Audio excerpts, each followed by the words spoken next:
Hi guys, welcome back to Intellectual Literature. This is Gauri. நாம் இன்னைக்கு Andrew மார்வலுடைய To His Coy Mistress உடைய poem அந்த போமுக்கான ஃபுல் லைன் பை லைன் சம்மேஷனை தமிழில் பார்க்க போகிறோம். இந்த போமுடைய English version full detail explanation நம்ம சேனலில் போஸ்ட் பண்ணியிருக்கேன். அது மட்டும் இல்லாமல் தமிழ் வெர்ஷன் ஃபுல் டீட்டெயில் எக்ஸ்ப்ளனேஷனாகவும் நம்ம சேனலில் போஸ்ட் பண்ணியிருக்கேன். நீங்கள் அதை போய் பாருங்கள். இது வந்து ஷார்ட்டாக இருக்கட்டும், உங்களுக்கு எக்ஸாம் ரெடி நோட்ஸாக இருக்கட்டும்ன்றதுக்காக இதை நான் போஸ்ட் பண்ணுறேன்.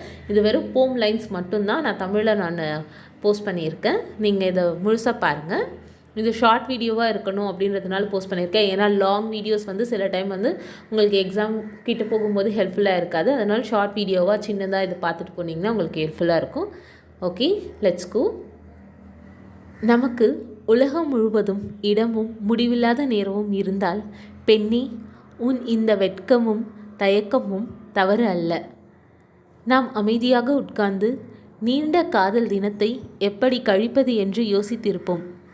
நீ இந்தியாவின் கங்கை நதிக்கரையில் மாணிக்கங்களை தேடிக்கொண்டிருப்பாய். நான் அதே நேரத்தில் இங்கிலாந்தில் ஹம்பர் நதிக்கரையில் இருந்து உன்னை நினைத்து புலம்பிக் கொண்டிருப்பேன். நோவாவின் வெள்ளத்திற்கு முன்பே, அதாவது மிக பழமையான காலத்திலிருந்தே நான் உன்னை காதலித்திருப்பேன்.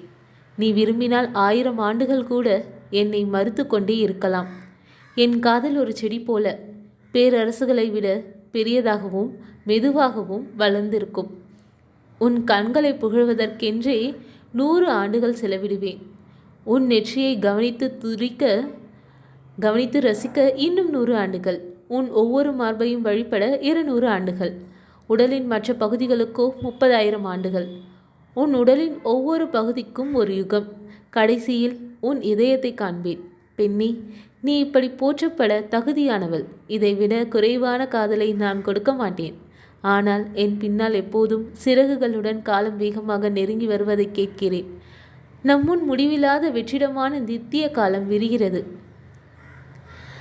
மரணத்திற்கு பின் உன் அழகு இனி காணப்படாது. கல்லறையில் என் காதல் பாடலும் ஒலிக்காது.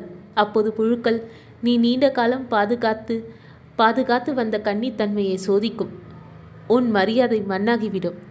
என் ஆசையும் சாம்பலாகிவிடும். கல்லறை அமைதியான தனிப்பட்ட இடம்தான், ஆனால் அங்கே காதலிக்க மாட்டார்கள்.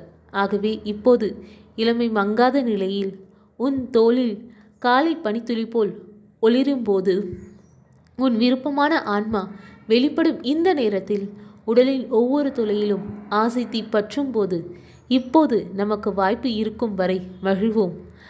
காதல் நிறைந்த வேட்டை பறவைகள் போல் காலம் நம்மை விழுங்கும் முன் நாம் காலத்தை கவர்ந்து வாழ்வோம்.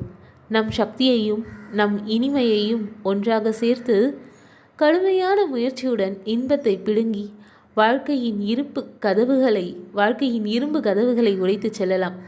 சூரியனை நிறுத்த முடியாவிட்டாலும் அதை விட வேகமாக ஓட செல்வோம். நேரத்தை முழுமையாக பயன்படுத்துவோம். Thank you for watching. Don't forget to subscribe my channel.